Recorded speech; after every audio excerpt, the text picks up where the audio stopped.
உங்கள் அனைவரையும் இந்த முழுமையான கல்வி செய்தி தொகுப்பான வெற்றி படிக்கட்டு நிகழ்ச்சிக்கு அன்புடன் வரவேற்பது விக்ரம். முதலில் கல்வி செய்திகளை பார்க்கலாம்.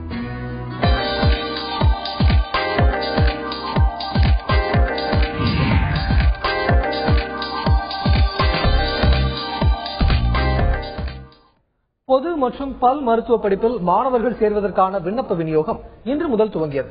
பூர்த்தி செய்யப்பட்ட விண்ணப்பங்கள் ஜூன் 2ஆம் தேதிக்குள் சமர்ப்பிக்கப்பட வேண்டும் என்று அறிவுறுத்தப்பட்டுள்ளதாக கூறுகிறார் நமது செய்தியாளர் ராமச்சந்திரன். அவர் தரும் கூடுதல் தகவல்களை தற்போது கேட்கலாம்.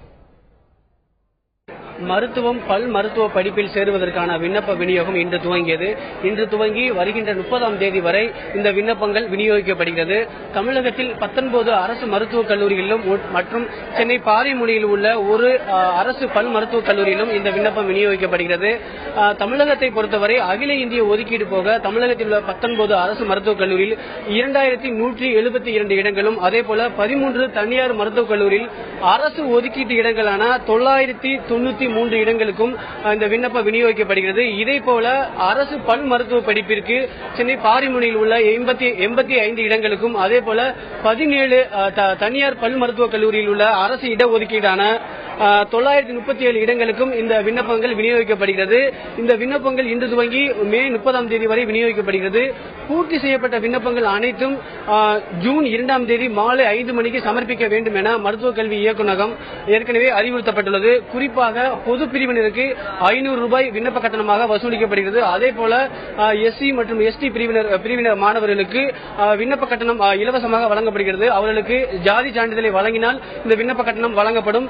அதே போல பொதுவான விண்ணப்பமாக இந்த விநியோகிக்கப்படுகிறது. இதில் எம்பிபிஎஸ் மற்றும் பிடிஎஸ் 2 படிப்புக்கும் ஒரே விண்ணப்பத்தில் மாணவ மாணவிகள் விண்ணப்பிக்கலாம் என மருத்துவக் கல்வி இயக்குநரகம் தெரிவிக்கப்பட்டுள்ளது. ஆகையால் மொத்தம் உள்ள 2172 இடங்களுக்கு இந்த அரசு ஒதுக்கீட்டின்படி மருத்துவக் கல்லூரி விண்ணப்பங்கள் விநியோகிக்கப்படுகிறது. குறிப்பாக மருத்துவக் கல்லூரியை பொறுத்தவரை ஜூன் இறுதியில் மருத்துவ மாணவர்களுக்கான கலந்தாய்வு நடைபெறும் என்று எதிர்பார்க்கப்படுகிறது. இன்றைய பொது அறிவு கேள்விகளை இப்போது பார்க்கலாம். விசில் ப்ளோவர்ஸ் பில் 2011 எனப்படும் ஊழலை அம்பலப்படுத்தும் வரை பாதுகாக்கும் சட்டம் மாநிலங்களவையில் எப்போது நிறைவேற்றப்பட்டது? அடுத்த கேள்வி, நம் உடலில் உள்ள எந்த ஹார்மோன் மகிழ்ச்சி அளிக்கும் ஹார்மோன் என்று அழைக்கப்படுகிறது? அடுத்த கேள்வி, CCEA என்பதன் விரிவாக்கம் என்ன? இந்த 3 கேள்விகளுக்குமான விடைகளை சிறிது நேரம் கழித்து பார்க்கலாம்.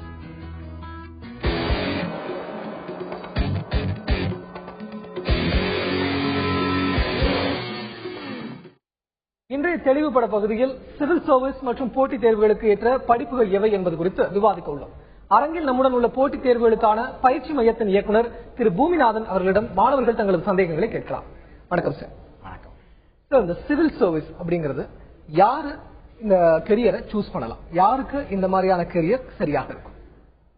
21 வயது பூர்த்தி அடைந்த கல்லூரி படிப்பை ஃபைனல் இயரில் படித்து கொண்டிருக்கக்கூடிய படிப்பை முடித்த எனி டிகிரி முடித்தக்கூடிய அனைத்து மாணவர்களும் இந்த தேர்வை எழுதலாம் அப்படின்றது நிறைய பேருக்கு தெரியாத ஒரு உண்மை. எல்லா டிகிரியுமே ஈக்குவலாக தான் ட்ரீட் பண்ணுறாங்க சிவில் சர்வீஸ் எக்ஸாம் பொறுத்தளவில். ஃபைனல் இயர் டிகிரி நீங்கள் படிச்சுக்கிட்டு இருக்கப்பே இந்த தேர்வுக்கு அப்ளை பண்ணலாம், அப்பேர் ஆகலாம். ப்ரிலிமினரி தேர்வு பொறுத்தளவில், மெயின் தேர்வு பொறுத்தளவில் உங்களோட டிகிரி முடிச்சதுக்கப்புறம் அப்போ தான் உங்களுக்கு சர்டிஃபிகேட்ஸ் கேட்பாங்க. ஸோ நீங்கள் அப்போ சப்மிட் பண்ணால் போதும். தேர்வுக்கு தயார் பண்ணுறதுக்கூடிய சூழல் நீங்கள் உருவாக்கிக்கிட்டு இந்த கல்லூரி படிப்பை முடித்த உடனேயே ஒரு பயிற்சி மையத்திலேயோ அல்லது தானாகவே இந்த பயிற்சிக்கான ஒரு முறையான பயிற்சியை துவங்கினால் வெற்றி பெறலாம்.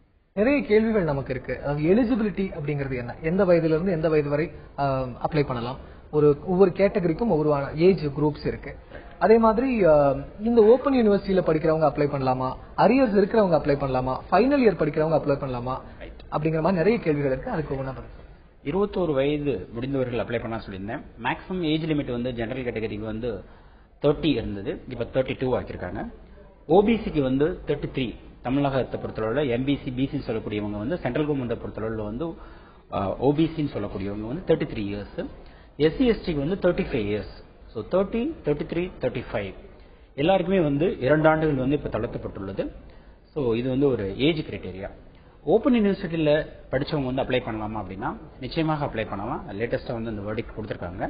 அதே போல் கரஸ்பாண்டன்ஸ் மூலமாக டிகிரி முடிச்சவங்க அப்ளை பண்ணலாமா அப்படின்னா அவங்களும் அப்ளை பண்ணலாம். சிவில் சர்வீஸ் தேர்வு பொறுத்தளவில் அவங்க நடத்தக்கூடிய அந்த தேர்வில் என்ன மதிப்பெண்களை நீங்க வெற்றி பெறீங்கன்றதை தான் பாக்குறாங்களே ஒழிய உங்களுடைய 10th +2 டிகிரியில எவ்வளவு பர்சன்டேஜ்ல வெற்றி பெற்றிருக்கீங்கன்றது வந்து பாக்குறது கிடையாது. அரியர்ஸ் வச்சுக்கிறவங்க அரியர்ஸை பத்தி நீங்க கவலைப்பட தேவையில்லை. காரணம் என்னன்னு கேட்டீங்கன்னா அவங்க நடத்தக்கூடிய அந்த தேர்வு வந்து இந்தியா லெவலில் நடத்தக்கூடிய ஒரு முக்கியமான போட்டித் தேர்வுன்றனால அந்த தேர்வில் நீங்க வெற்றி பெறக்கூடிய அந்த மதிப்பெண்கள் அடிப்படையில் தான் உங்களுக்கு வந்து பதவிகளும் உங்களுக்கு கொடுக்கக்கூடிய வந்து மதிப்பெண்களும் நிர்ணயிக்கப்படும் ஒழிய அரியர்ஸை பத்தி அவங்க வந்து பாதர் பண்றது. தொடர்ச்சியாக பேசலாம்.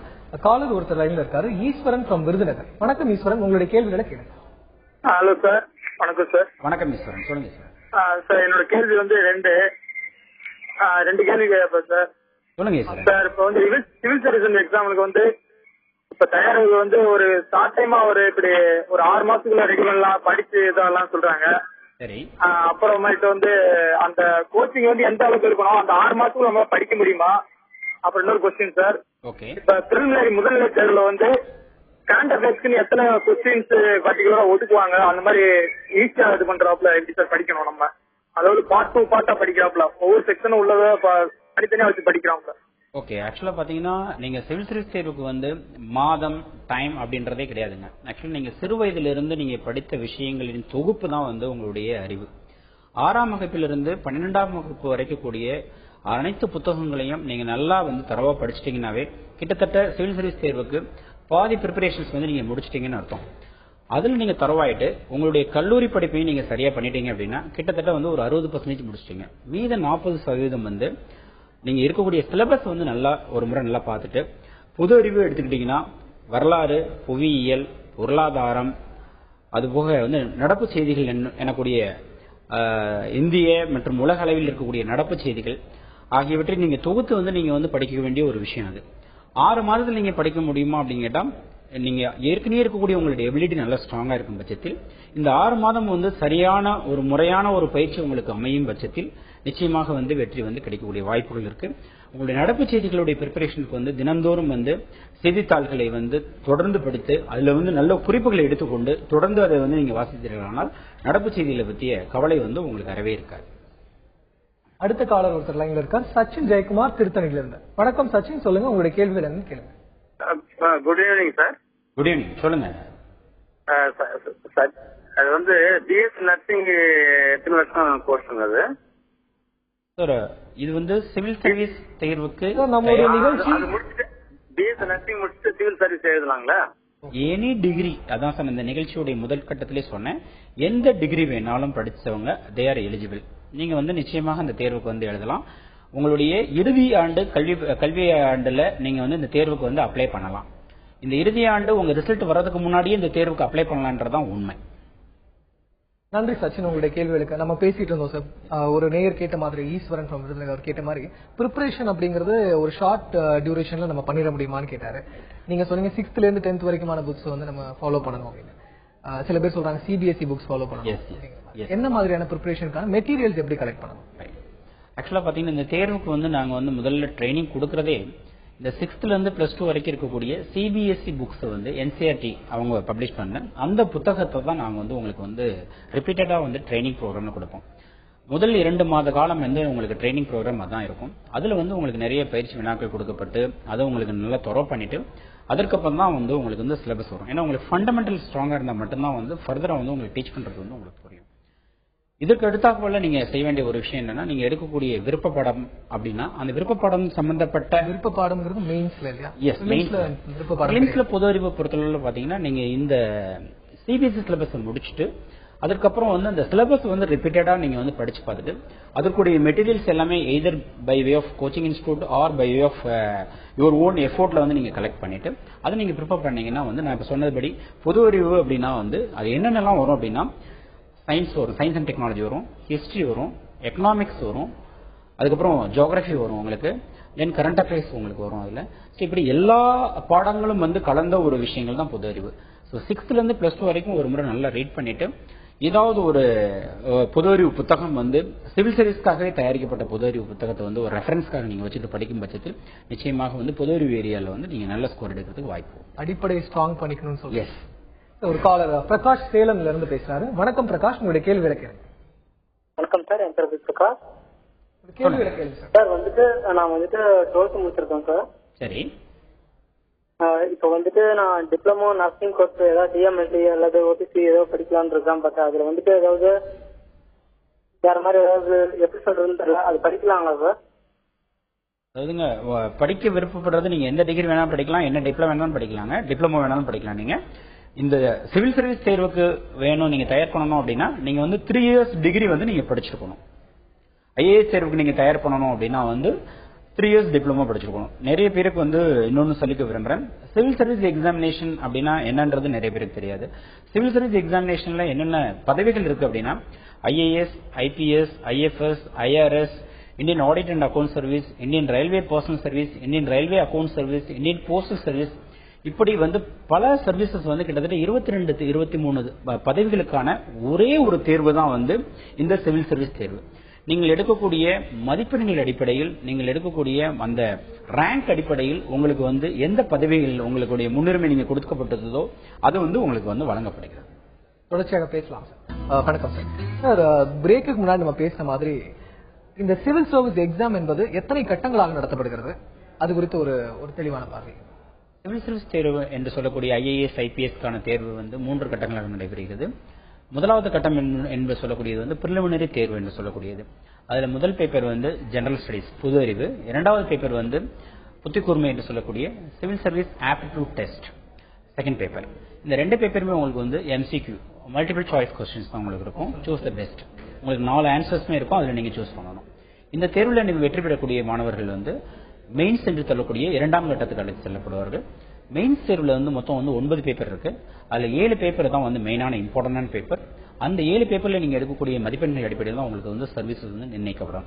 அந்த 7 பேப்பர் வந்து 4 பேப்பர் வந்து பொது அறிவு சம்பந்தப்பட்டது, 4 பேப்பர் வந்து ஜெனரல் ஸ்டடீஸ், 2 பேப்பர்கள் வந்து நீங்க எடுக்கக்கூடிய விருப்ப பாடம், ஒரு பேப்பர் என்பது வந்து எஸ்ஐ பேப்பர். இந்த 7 பேப்பர் தவிர்த்து 2 வந்து உங்களுக்கு ஒரு ஜெனரல் லாங்குவேஜ் வந்து எனி இந்தியன் லாங்குவேஜ் ஒன்று எடுத்துக்கணும், ஒன்று வந்து இங்கிலீஷ் எடுத்துக்கணும். இந்த 2 பேப்பர் வந்து கம்பல்சரி. பட் அதை 2 வந்து கரெக்ஷன் பண்ணிட்டு அதுல நீங்க குவாலிஃபை ஆனதுக்கு அப்புறம் ரிமைனிங் 7 பேப்பர்ஸ் வந்து எவாலுவேட் பண்ணுவாங்க.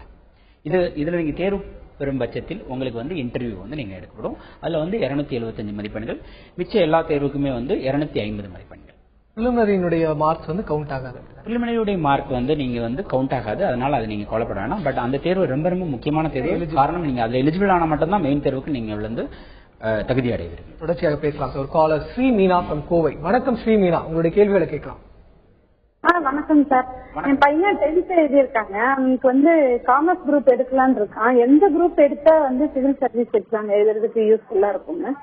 அதாவதுங்க, நீங்க எந்த குரூப் படிக்கணுன்றதை விட அதை எப்படி படிக்கிறீங்கன்றதான் இந்த சிவில் சர்வீஸ் தேர்வுக்கு வந்து முக்கியமான ஒரு தகுதி. அதனால நீங்க வந்து என்ன கல்லூரியில படிக்கணும், எந்த டிகிரி படிக்கிறோம், என்ன கோர்ஸ் படிக்கிறோம் அப்படின்றதுக்கும் இதுக்கும் சம்பந்தமே கிடையாது. அதனால உங்களுடைய சன்னுக்கு எந்த விருப்பம் எதுல இருக்கு, எதுல வந்து அவருக்கு வந்து ரொம்ப ஆர்வம் அதிகமா இருக்கு, அதை நீங்க பார்த்துட்டு அதை வந்து சரியான முறையில் அவர் படிச்சாரு அப்படின்னா, இன்னைக்கு இருக்கக்கூடிய சிவில் சர்வீஸோட பாடத்திட்டம் எப்படி இருக்குன்னா, எந்த இது நீங்க படிச்சாலும் நல்ல கான்செப்ட் புரிஞ்சு படிச்சீங்க அப்படின்னா அது வந்து நிச்சயமா வந்து உங்களுக்கு சிவில் சர்வீஸ் தயாரிப்புக்கு வந்து நிச்சயமாக உதவியாக இருக்கும் என்பதுதான் வந்து இன்னைக்கு இருக்கக்கூடிய உண்மையான பாடத்திட்டம். அடுத்த காலர் பாவேந்தர் from சேலம். வணக்கம் பாவேந்தர், உங்களுடைய கேள்விகளை கேட்கலாம். சார் வணக்கம் சார். வணக்கம், சொல்லுங்க பாவேந்தர். சார் நான் பாதிரி பேசுறேன் சேலத்துல இருந்து. சொல்லுங்க. சார் யூபிஎஸ்சி ப்ரிப்பேர் பண்ண, அதாவது லாங்குவேஜ் வந்து ஹிந்தி அண்ட் இங்கிலீஷ் தான் கொஸ்டின் பேப்பர் வருங்க. சரிங்க. அது வந்து இப்ப தமிழ்ல கொஸ்டின் அண்டர்ஸ்டாண்ட் பண்ணிட்டு தமிழ்ல நம்ம ரைட் பண்ண முடியுங்களா? மெயின் எக்ஸாம் நான் வந்து பிரிம்ஸ் கேட்கலீங்க, மெயின் எக்ஸாம் அப்படி பண்ண முடியுங்களா? மெயின் எக்ஸாம் வந்து ஆங்கிலத்தில் இருக்கும். அந்த ஆங்கிலத்தில் இருக்கக்கூடிய அந்த வினாக்களை வந்து நீங்கள் வந்து புரிந்து கொண்டு அதில் தமிழில் நீங்கள் எழுத முடியுமா என்றது உங்களுடைய கேள்வி. அது தமிழில் எழுதலாம், நீங்க எழுதலாம், தமிழில் எழுதலாம் என்பதுதான் உண்மை. நீங்கள் வந்து தயாரிக்கும் பொழுதே என்ன பண்ணணும் அப்படின்னு கேட்டீங்கன்னா, ஆங்கிலத்தில் இருக்கக்கூடிய புத்தகங்களை வந்து தமிழ்ல டிரான்ஸ்லேட் பண்ணி நீங்க அந்த வழக்கத்தை நீங்கள் வந்து தொடர்ந்து நீங்க மேற்கொள்ளும் பட்சத்தில் நிச்சயமாக வந்து இது சாத்தியம். சாத்தியம். இது என்னோட கேள்வி பல வருட காலத்துக்கு என்னோட கேள்வியாக இருந்தது, அதை நான் உங்களுக்கு கேட்கலான்னு இருந்தேன். இல்லைங்க, இது தமிழ் எழுதலான்றது நிறைய பேருக்கு தெரியாது. தமிழ் எழுதி நிறைய பேர் வெற்றி பெற்றிருக்காங்க, ஐஏஎஸ்ல வந்து நல்ல டாப் ரேங்க்ல வாங்கியிருக்காங்க. நன்றி பாவேந்தர். அடுத்ததாக சார், இந்த மெயின்ஸ் எக்ஸாம் எழுதுறதுக்கு எந்த மாதிரியான டிகிரிஸ் படிக்கிறவங்களுக்கு அட்வான்டேஜா இருக்கும், என்ன மாதிரி டிகிரிஸ் படிக்கணும்? நான் ஏற்கனவே சொன்னபடி மெயின் தேர்வு பொறுத்தளவில் பாத்தீங்கன்னா பொது அறிவுக்கு இப்போதைக்கு இருக்கக்கூடிய பாடத்திட்டம் வந்து அதிகமாக முக்கியத்துவம் கொடுக்கப்பட்டுள்ளது. ஃபார் எக்ஸாம்பிள் வந்து பொது அறிவு பார்த்தீங்கன்னா 4 பேப்பர் கொடுத்துருக்காங்க. 1000 மார்க் வந்து உங்களுக்கு பொது அறிவு. முதல் பேப்பர்ல பார்த்தீங்கன்னா ஹிஸ்டரி அண்ட் ஜியோகிராஃபி வந்துருச்சு. செகண்ட் பேப்பர்ல பார்த்தீங்கன்னா இந்தியன் பாலிட்டி, அரசியல் மற்றும் இன்டர்நேஷனல் ரிலேஷன்ஸ் வந்துருச்சு உங்களுக்கு. தேர்ட் பேப்பர்ல பார்த்தீங்கன்னா science and technology, economic development எல்லாம் வந்து அது சம்பந்தப்பட்ட கொஸ்டின்ஸ் வந்துருச்சு. ஃபோர்த் பேப்பர் பார்த்தீங்கன்னா எத்திக்ஸ் அண்ட் இன்டெகிரிட்டி வந்துருச்சு உங்களுக்கு. இந்த 4 பேப்பருமே வந்து பொது அறிவு சம்பந்தப்பட்டது. ஸோ எந்த டிகிரி படிச்சாலும் ஆட்டோமேட்டிக்கா உங்களுக்கு வந்து பொது அறிவுக்கு வந்து பயன்படக்கூடிய ஒரு விஷயமா தான் இன்னைக்கு இருக்கக்கூடிய பாடத்திட்டம் அமைஞ்சிருக்கு. விருப்ப பாடம் என்று சொல்லக்கூடிய முன்னாடி பார்த்தீங்கன்னா 2 விருப்ப பாடம் இருந்தது. இப்போதைக்கு வந்து ஒரு விருப்ப பாடம் ஆயிடுச்சு. அந்த ஒரு விருப்ப பாடத்துல 2 பேப்பர் இருக்கு. அந்த ஒரே ஒரு விருப்ப பாடம் எடுக்கிறதுக்காக நம்ம கல்லூரியில் படித்த பாடமே வந்து இருக்க வேண்டுமா என்றால் அது வந்து உண்மை அல்ல. நீங்க கல்லூரியில் படித்த பாடம் எடுத்தால் கொஞ்சம் அட்வான்டேஜ் இருக்கு என்பது உண்மை, அவ்வளவுதான். சோ அதனால நீங்க வந்து நம்ம நீங்க கல்லூரி படிக்கிறப்பே வந்து எந்த விருப்ப பாடத்தை நம்ம தேர்வு எடுக்கணும் அப்படின்ற அளவுக்கு நீங்க இது பண்ணிக்க வேண்டாம். ஏன்னா ஒரு கேண்டிடேட்ஸ்க்கு வந்து MBBS கிடைச்சிருக்கு. பட் அவர் வந்து இங்க சிவில் சர்வீஸ்க்கு வந்து ஆப்ஷனலா வந்து அவர் ஒரு பப்ளிக் அட்மினிஸ்ட்ரேஷனோ இல்ல ஜியோகிராஃபி எடுக்கிறாரு. அதுக்காக வந்து MBBS நான் படிக்க மாட்டேன், நான் வந்து இப்பயே நான் BSc ஜியோகிராஃபி போறேன் அப்படின்றது மாதிரி நீங்க நினைக்க வேண்டாம். சோ உங்களுடைய கல்வி தகுதி இந்த மாதிரி உங்களுக்கு பிடிச்ச டிகிரி நீங்க படிச்சுட்டு IAS தேர்வுக்கு தனியா வந்து நீங்க ப்ரிப்பரேஷன் பண்ணீங்க அப்படின்னா இது வந்து சாத்தியம். சுரேஷ்குமார் சேலம். வணக்கம் சுரேஷ்குமார், உங்களுடைய கேள்விகளை கேட்கலாம். வணக்கம் சார். வணக்கம், சொல்லுங்க சுரேஷ்குமார். சார் இப்ப சிவில் சர்வீஸ்க்கு அதாவது குரூப் 1க்கு ஸ்கூல் புக்ஸ் வந்து பேசிக்கா ரெஃபர் பண்ண சொல்றீங்கல்ல சார்? ஆமாங்க சுரேஷ்குமார். அது எப்படி லைன் பை லைன் கவர் பண்ணலாமா இல்ல நார்மலா சும்மா அப்படியே இது பண்ண மாதிரி படிக்கலாங்களா சார்? உங்களுடைய பள்ளி கல்வியை பொறுத்தளவுல எந்த அளவுக்கு நல்ல அண்டர்ஸ்டாண்டிங் இருக்கு அப்படின்னு செக் பண்றதுதான் இந்த போட்டித் தேர்வுடைய முக்கியமான நோக்கம். உங்களுக்கு குரூப் 1 TNPSC தேர்வு என்றாலும் சரி, உங்களுக்கு UPSC தேர்வுனாலும் நாங்க என்ன சொல்றோம் பாருங்க, சமச்சீர் கல்வி படிங்கன்னு சொல்றோம் TNPSC எக்ஸாமுக்கு. UPSC எக்ஸாம்னா என்ன சொல்றோம், CBSE உடைய NCERT புக்ஸ் எல்லாமே 6th ல இருந்து +2 வரைக்கும் படிங்கன்னு சொல்றோம். அதோடைய அத நாங்க சொல்றதோடைய அது முக்கியத்துவம் வந்து உங்களுக்கு தெரியும், அது எந்த அளவுக்கு வந்து ரொம்ப அவசியம் அப்படின்ட்டு. அதனால நீங்க ரொம்ப வந்து தெளிவாகவும் நல்ல கான்செப்ட் வந்து நல்லா புரிஞ்சும் தெளிவா லைன் பை லைன் படிக்கிறது வந்து ரொம்பவே வந்து உங்களுக்கு வந்து உதவியாக இருக்கும் என்பதுதான் வந்து உண்மை. நீங்க ஒன்ஸ் லைன் பை லைன் படிச்சிட்டீங்க அப்படின்னா நீங்க क्वेश्चंस வந்து UPSC எக்ஸாம்ல சால்வ் பண்றது வந்து ரொம்ப ரொம்ப ஈஸி. நன்றி சுரேஷ்குமார். அடுத்த காலர் ஜெயக்குமார் பாண்டிச்சேரியிலிருந்து. வணக்கம் ஜெயக்குமார், உங்களுக்கு கேள்விகளை கேட்கலாம். ஹலோ. சொல்லுங்க ஜெயக்குமார். நாங்க பாத்தீங்கன்னா வந்து இப்போ வந்து நாங்க வந்து PG மேக்ஸ் முடிச்சிருக்கோம். சரிங்க ஜெயக்குமார். சார் நாங்க வந்து IAS எக்ஸாம் எழுதுறதுக்கு வந்து சிவில் சர்வீஸ் வந்து நாங்க வந்து ஃபுல்லாவே தமிழ்ல எழுதலாம் பாக்குறோம். சரிங்க ஜெயக்குமார். தமிழ் லாங்குவேஜ் எழுதலாம், தமிழ் மெயின் சப்ஜெக்டா வச்சு எழுத முடியுமா? தாராளமா எழுதலாமே. உங்களுடைய டிகிரி நீங்க என்ன டிகிரி வேணாலும் இருக்கலாம். நீங்க எக்ஸாம் எழுதுறது வந்து தமிழ் எழுதணும்னு ஆசைப்படுறீங்க, தாராளமா எழுதலாம், ஒன்றும் பிரச்சனையே கிடையாதுங்க உங்களுக்கு. ஈவன் நீங்க மேத்தமெட்டிக்ஸ் எடுத்துட்டு இங்க வந்து தமிழ் லாங்குவேஜ் அண்ட் லிட்ரேச்சரே கூட உங்களுடைய ஆப்ஷன்ல வந்து எடுக்கலாம். நீங்க தமிழ் லிட்ரேச்சர் உங்களுடைய ஆப்ஷன்ல கூட எடுத்துக்கலாம். நீங்க விருப்ப பாடம் வந்து தமிழ்லயே எடுத்துக்கிட்டு தமிழ்லயே எழுதிக்கலாம். நீங்க அதான் சார் நம்மளுடைய கேள்வியாக இருந்தது. அதாவது ஒரு விருப்ப பாடம் என்று இப்போ ஒரு ஆப்ஷனல் சப்ஜெக்ட் நம்ம வச்சிருக்காங்க, மெயின் சப்ஜெக்ட். இப்ப இந்த விருப்ப பாடம் இப்போ சைக்காலஜி அப்படின்னு எடுக்கிறேன்னா நான் அந்த BA சைக்காலஜி அந்த மாதிரியான கோர்ஸ் வந்து எடுக்கணுமா அப்படிங்கறத? நீங்க உங்க கல்லூரி படிப்புல படிச்சதுக்கும் நீங்க இங்க விருப்ப பாடம் எடுப்பதற்கும் எந்த விதமான சம்பந்தமும் அல்ல. அதனாலதான் அதுக்கு பேரே வந்து விருப்ப பாடம். இருக்கக்கூடிய அந்த லிஸ்ட் 26 லிஸ்ட்ல உங்களுக்கு பிடித்த சப்ஜெக்ட் எதுவோ அந்த சப்ஜெக்ட் வந்து நீங்க எடுத்துக்கலாம். நீங்க MBBS முடிச்சுட்டு நீங்க இன்ஜினியரிங் சப்ஜெக்ட் எடுத்துக்கலாம், நீங்க இன்ஜினியரிங் முடிச்சுட்டு நீங்க மெடிசன் எடுத்துக்கலாம், நீங்க ஆர்ட்ஸ் சப்ஜெக்ட் எடுத்துட்டு சயின்ஸ் எடுத்துக்கலாம், சயின்ஸ் நீங்க படிச்சுட்டு வந்து ஆர்ட்ஸ் எடுத்துக்கலாம். அதனால விருப்ப பாடம் என்பது உங்களுடைய விருப்பத்தை பொறுத்து நீங்கள் அந்த விருப்ப பாடத்தை செலக்ட் பண்றப்போ ஒரு 4 விஷயம் எங்க மாணவர்களுக்கு சொல்லுவோம். முதல் விஷயம், உங்களுக்கு வந்து நல்ல ஒரு கைடு இருக்காங்களா, நல்ல வந்து கலெக்ஷன் ஆஃப் ஸ்டடி மெட்டீரியல்ஸ் உங்களுக்கு இருக்கா, இதுக்கு முன்னாடி வந்து இந்த விருப்ப பாடத்தை தேர்ந்தெடுத்து வெற்றி பெற்றவர்களுடைய எண்ணிக்கை எவ்வளவு, இது எந்த அளவுக்கு வந்து ஒரு பாப்புலரான ஒரு சப்ஜெக்ட், இந்த சப்ஜெக்ட் வந்து நமக்கு வந்து சூட்டபிளா இருக்குமா, நமக்கு அண்டர்ஸ்டாண்டிங் எப்படி இருக்கு, நமக்கு அதுல உண்மையிலே விருப்பம் இருக்குதா, இதன் அடிப்படையில் உங்களுடைய விருப்ப பாடத்தை எடுக்கும் பொழுது உங்களுக்கு வந்து வெற்றி என்பது எளிதாக கிடைக்கும். ஆப்ஷனல் சப்ஜெக்ட் வந்து நமக்கு தெரிஞ்ச சப்ஜெக்டாங்கிறத விட அது பாப்புலர் சப்ஜெக்டா அப்படிங்கிறது ரொம்ப முக்கியம். இந்த 4 விஷயமே எடுத்துக்கணும். நமக்கு பாப்புலர் சப்ஜெக்டா இருக்கணும், நமக்கு ஒரு நல்ல கைடு வந்து அதை சொல்லிக் கொடுக்கறது கொடுத்துருக்கணும். அதாவது செலக்ஷன் ஆஃப் த சப்ஜெக்ட் சொல்லுவோம், collection of the study material சொல்லுவோம், then how to prepare for தட்ன்றது வந்து ஒரு கோச் முக்கியம். அதுக்கப்புறம் வந்து பிரசன்டேஷன் நம்ம பண்றதை வந்து சரியா எவாலுவேட் பண்ணி தரதுக்கு வந்து அதுவும் வந்து முக்கியம். சோ இந்த 4ம் சேர்றப்பதான் அந்த விருப்ப பாடம் வந்து நல்லா அமையும். இன்னொரு காலர் அப்துல் விழுப்புரத்திலிருந்து. வணக்கம் விழுப்புரத்திலிருந்து அப்துல். வணக்கம் அப்துல், உங்களுடைய கேள்விகளை கேட்கலாம். வணக்கம் சார். வணக்கம் அப்துல், சொல்லுங்க அப்துல். வணக்கம் சார், எனக்கு 2 கேள்வி கேட்கணும் சார். சொல்லுங்க அப்துல். ஃபர்ஸ்ட் ஒன்னு வந்து நான் வந்து OBC கேஸ்ட்ல இருக்கேன். நான் சரிங்க அப்துல். OBC கேஸ்ட் வந்து எனக்கு இப்ப ஏஜ் வந்து 33. 33ஆ? நான் எலிஜிபிளா? ஏன்னா 2 வருஷம் எக்ஸ்டெண்ட் பண்ணிக்கிறேன். ஆமாங்க அப்துல், இப்போ உங்களுக்கு 2 ஆண்டு. ஆமா, 33ன்றது வந்து நீங்க எலிஜிபிள். OBC அப்படின்னா வந்து இப்போ நீங்க எலிஜிபிள். 2 ஆண்டுகள் வந்து உங்களுக்கு வந்து தளர்த்தப்பட்டுள்ளதுனால நீங்க எக்ஸாம் எழுதலாங்க இந்த ஆண்டு முதல். நன்றி அப்துல். அடுத்ததாக பிரபாகரன் கோவையிலிருந்து. வணக்கம் பிரபாகரன், உங்களுடைய கேள்விகளை கேட்கலாம். என் பையன் வந்து இப்போ 12th படிச்சுட்டு அப்படிங்க. சொல்லுங்க. அப்ப இன்ஜினியரிங் படிக்கலாம்னு ஐடியா இருக்கு, இல்ல சிஏ பண்ணலாம் இருக்கு. ரெண்டுலயும் எது படிச்சுட்டா அவங்க ஐஏஎஸ் பண்ண முடியும்? அதாவது நான் முன்னாடியே சொன்னது மாதிரி நீங்க எந்த டிகிரி படிக்கிறீங்கன்றது அந்தந்த மாணவருக்கு பிடிச்ச விஷயத்தை விட்டுருங்க. அவர் அதான் மெடிசன்ஸ் கிடைக்குது, நல்ல ஒரு காலேஜ்ல மெடிசன்ஸ் கிடைக்குது அப்படின்னா மெடிசன்ஸ் விட்டுருங்க. நல்ல காலேஜ்ல ஒரு இன்ஜினியரிங் கிடைக்குது, அது அந்த பாடமா அவருக்கு பிடிச்சிருக்கு அப்படின்னா இன்ஜினியரிங் படிக்க சொல்லுங்க. ஐஏஎஸ் தேர்வுக்கு தயார் பண்றதுக்கும் இவங்க டிகிரி படிக்கிறதுக்கும் எந்த விதமான சம்பந்தமும் அல்ல. இவங்க டிகிரி படிக்கக்கூடிய விஷயங்களை நல்ல தெளிவா படிச்சாங்கன்னா ஐஏஎஸ் தேர்வுக்கு எந்த டிகிரி படிச்சாலும் நிச்சயமா இங்க வந்து பிரயோஜனமாகவும் பயனுள்ளதாகவும் அமையும் என்பதுதான் உண்மை. காரணம் இதோடைய பாடத்திட்டம் அந்த மாதிரி அமைக்கப்பட்டுள்ளது. தொடர்ச்சியாக ராஜேஷ்குமார் கள்ளக்குறிச்சியிலிருந்து. வணக்கம் ராஜேஷ்குமார், உங்களுடைய கேள்விகளை கேட்கலாம். Hello sir. வணக்கம் சார். வணக்கம் ராஜேஷ்குமார், சொல்லுங்க ராஜேஷ்குமார். சார் நான் இப்போ வந்து 12th முடிச்சிருக்கேன் சார். சரிங்க ராஜேஷ்குமார். இப்போ வந்து ஐபிஎஸ் எக்ஸாம் எழுதுன்னு ஆசை சார். அதுக்கு என்ன டிகிரி படிச்சா யூஸ் தேவை? அதே கேள்விதான் எல்லாருமே. ஆக்சுவலா பாத்தீங்கன்னா முன்னாடியாவது 2 விருப்ப பாடம் இருந்தது. அதனால வந்து உங்களை வந்து கல்லூரியில இருந்தே நீங்க வந்து விருப்ப பாடத்தை நீங்க தேர்ந்தெடுத்து படிச்சீங்க அப்படின்னா உங்களுக்கு ஐஏஎஸ் தேர்வு என்பது வந்து சற்று ஈஸியா இருக்கும் அப்படின்னு நாங்க சொல்லுவோம். இப்போ வந்து ஒரே ஒரு விருப்ப பாடம் இருக்கு, பட் பொது அறிவுக்கு வந்து அதிகமான முக்கியத்துவம் கொடுத்திருக்காங்க. பொது அறிவு சம்பந்தப்பட்ட எந்த ஒரு டிசிப்ளின் நீங்க எடுத்தாலும் வந்து உங்களுக்கு வந்து யூஸ்ஃபுல்லா தான் இருக்க போகுது. பட் இப்போ உங்களுக்கு பொது அறிவு சம்பந்தப்பட்டது எல்லாத்துலயுமே இருக்கிறதுனால எந்த டிகிரி படிச்சாலும் உங்களுக்கு வந்து நிச்சயமாக பிரயோஜனமாக தான் இருக்கும். அதனால அதை வந்து நீங்க வந்து ரொம்ப வந்து அதுக்கு அதிகமாக ஒரு கவலைப்பட வேண்டிய அவசியம் இல்லை. நம்ம சிசாட் அப்படிங்கிறது இந்த பிரிலிம்ஸ்ல சிசாட் 2வது தாள் இருக்கு, அது யாருக்கு அட்வான்டேஜா இருக்கு? இன்றைய தேதியில பாத்தீங்கன்னா சிவில் சர்வீஸ் ஆப்டிடியூட் டெஸ்ட் அதை இன்ட்ரோடியூஸ் பண்ணதுக்கு அப்புறம் பேப்பர் 2, அதாவது முதன்மை தேர்வில் இருக்கக்கூடிய பேப்பர் 2 பாத்தீங்கன்னா இன்ஜினியரிங் படித்துக் கொண்டிருக்கிற மாணவர்களுக்கு அதிகமான அட்வான்டேஜஸ், அர்பன்ல இருக்கக்கூடிய ஸ்டூடெண்ட்ஸ்க்கு வந்து அதிகமான அட்வான்டேஜஸ்.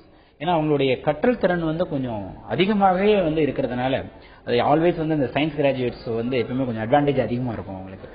ஸோ இது கொஞ்சம் சிவில் சர்வீஸ் ஆப்டிடியூட் டெஸ்ட் வந்து பாத்தீங்கன்னா மேத்தமெட்டிக்ஸ் முடிச்சவங்களுக்கு நல்ல அட்வான்டேஜஸ், இன்ஜினியரிங் முடிச்சவங்களுக்கு வந்து நல்ல அட்வான்டேஜஸ், சயின்ஸ் பேக்ரவுண்ட் இருக்கவங்களுக்கு வந்து கொஞ்சம் அட்வான்டேஜஸ் வந்து நல்லா இருக்கு. நேரத்தை ஒதுக்கி சிவில் சர்வீஸ் எக்ஸாமுக்கு எந்த டிகிரி படிச்சவங்க அப்ளை பண்ணலாம்? இப்ப நீங்க சொன்னது பார்த்தா எல்லா டிகிரி படிச்சவங்களும் சிவில் சர்வீஸ்க்கு அப்ளை பண்ணலாம் அப்படிங்கிற மாதிரி பல தகவல்களை, பயனுள்ள தகவலை தந்தமைக்காக, அரங்கத்திற்கு வந்து பயனுள்ள தகவலை தந்தமைக்காக நன்றி. அடுத்ததாக இன்றைய பொது அறிவு கேள்விக்கான விடைகளை இப்போது பார்க்கலாம். விசில் ப்ளோவர்ஸ் பில் 2011 எனப்படும் ஊழலை அம்பலப்படுத்துவதை பாதுகாக்கப்படும் சட்டம் மாநிலங்களவையில் எப்போது நிறைவேற்றப்பட்டது? விசில் ப்ளோவர்ஸ் பில் 2011 சட்டம் மக்களவையில் கடந்த 2011ஆம் ஆண்டு நிறைவேற்றப்பட்டது. மாநிலங்களவையில் கடந்த பிப்ரவரி மாதம் நிறைவேறியது. இந்த சட்டத்துக்கு குடியரசுத் தலைவர் பிரணாப் முகர்ஜி அண்மையில் ஒப்புதல் அளித்தார். அடுத்த கேள்வி, நம் உடலில் உள்ள எந்த ஹார்மோன் மகிழ்ச்சி அளிக்கும் ஹார்மோன் என்று அழைக்கப்படுகிறதுன்னு கேட்டிருந்தோம். அதுக்கு செரோட்டோனின் என்ற ஹார்மோன் தான் நம் உடலில் மகிழ்ச்சி ஏற்படுத்தக்கூடியதான்.